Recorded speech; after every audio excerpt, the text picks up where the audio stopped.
За би хувьдаа энэ хуулийн төслийг дэмжихгүй байгаа. Засгийн газар яагаад хуулиа хэрэгжүүлэхгүй байна вэ? Хуулийн төслийн үйлдвэрлэлийг харахаар бэлтгэл ажил хангагдаагүй гэдэг шалтгаанаар хуулийн төслийг 1 жилийн хугацаатай хойшлуулъя гэж оруулж ирж байгаа юм байна. Ямар бэлтгэл ажил хийх гэсэн чинь хангагдахгүй байгаа.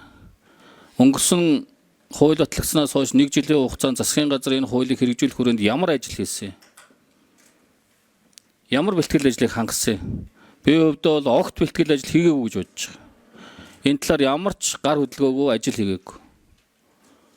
Энэний нэг илэрлэн сая өнгөрсөн 4 сард чуулган дээр би бас сангийн сайд, сангийн яамны холбогдох мэргэжилтнүүдээс асуухад энэ талаар ямар ч ойлголт байхгүйсэн.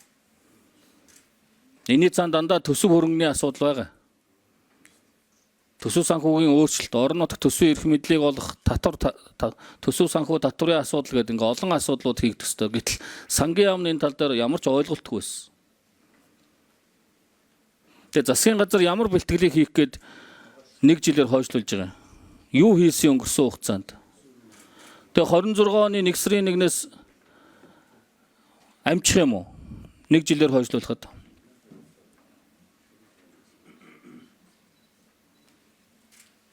Өөр шалтгаан байгаа мó? Энэ хууль ер нь үндсэн хуультай зөрчилж байгаа асуудал байгаа юу?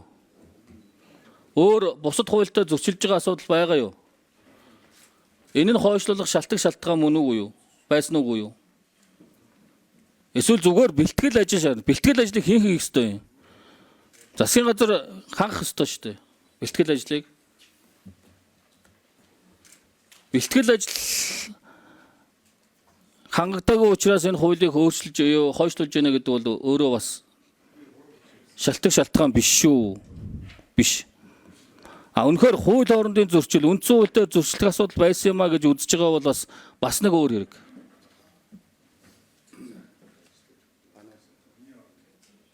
Тэгвэл чи бүтэн жилийн өмнө хууль батлагдсан өнөөдрийг хүртэл юу ч хийгээгүй.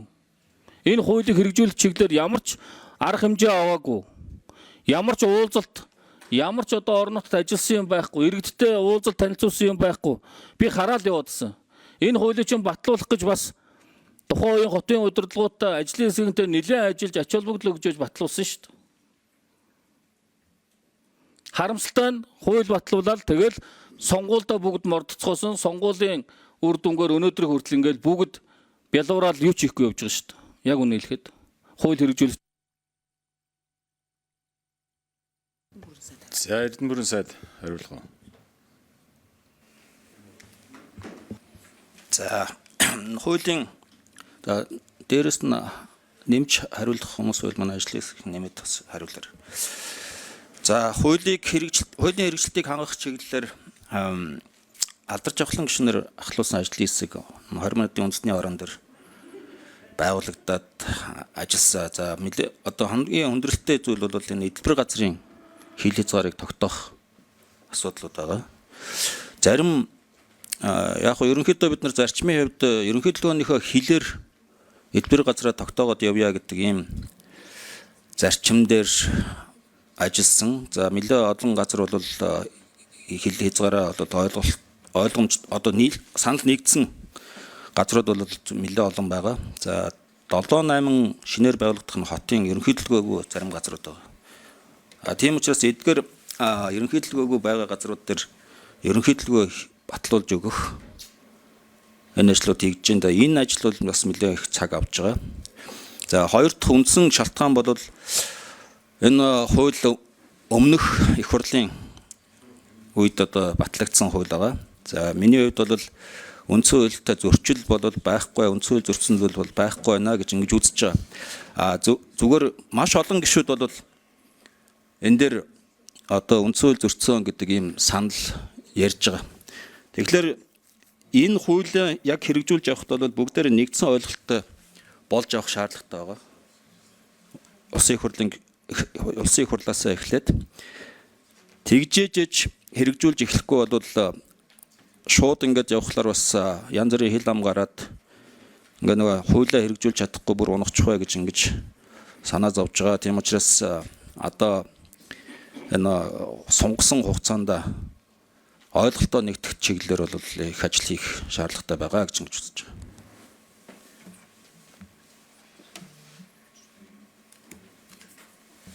За, Сандаг Өчигшин. Нэмэлт асуулт. За одоо асуух хэцүү юм дөө тайлбарч гэж. Яг тэгээд 1 жилийн дараа 26 оны 6 сарын 1 удахгүй хаяанд ирнэ.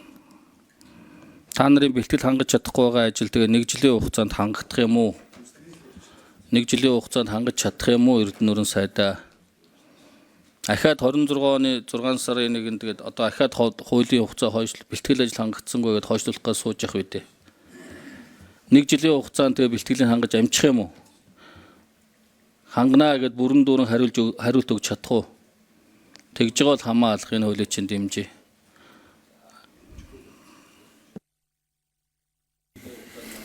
За, Эрдэнэ нуран сайд хариулъя. За энэ эдэлбэр газар тогтоох за бусад одоо эрх шилжүүлэх ажлууд дээр бол асуудалгүй шийдэгдэнэ. Одоо хамгийн гол ажлууд бол их хурл дээр их хурлын гишүүд маань бүгдээрээ нэг ойлголттой болж байгаа хэрэгтэй. Үнцөл зөрчсөн юм уу зөрчөөгүй юу гэдэг дээр. Тэгээ энэ бол энэ одоо хууль хэрэгжүүлэх одоо хамгийн чухал ажлын нэгэ гэж ингэж бодож байгаа. Тэгээд энэ одоо чиглэлээр бас бэлтгэл ажлууд хийгднэ. Олон уулзалт хурал зохион байгуулах шаардлагатай байгаа. Тийм учраас ямар ч гэсэн энэ сунгасан хугацаанд бол бүх бэлтгэл ажлуудыг хийж чадна гэж ингэж үзэж байгаа. Засгийн газар ажлыг хийж чадж байгаа мó гэж асуугаад байна шүү дээ. Түүнээс их хурлын гишүүд ойлголт нэг байна үгүй байна гэсэн асуулт асуухгүй шүү дээ. Засгийн газар яг юу хийсэн бэ гэж хэлээд байна шүү дээ.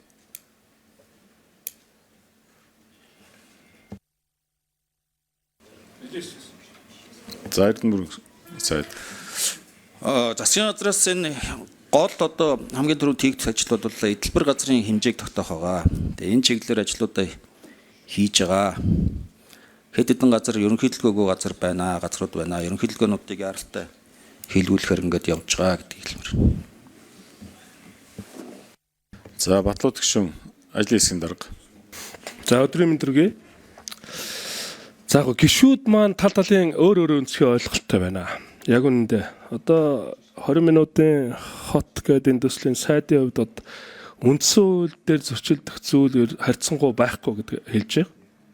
Магадгүй нийслэл хот дээр тийм байх магадлалтай. Гэхдээ орон нутагт тухайлбал Дархан уул аймаг Эрдэнэ Орхон аймагтай холбоотой асуудал дээр шал өөрөөр харагдаж байна.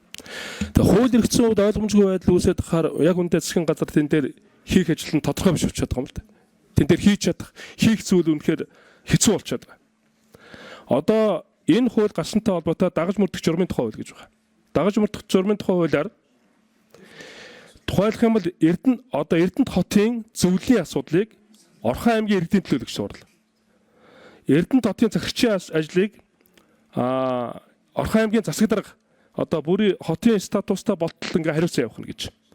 Тэгвэл түүнд байгаа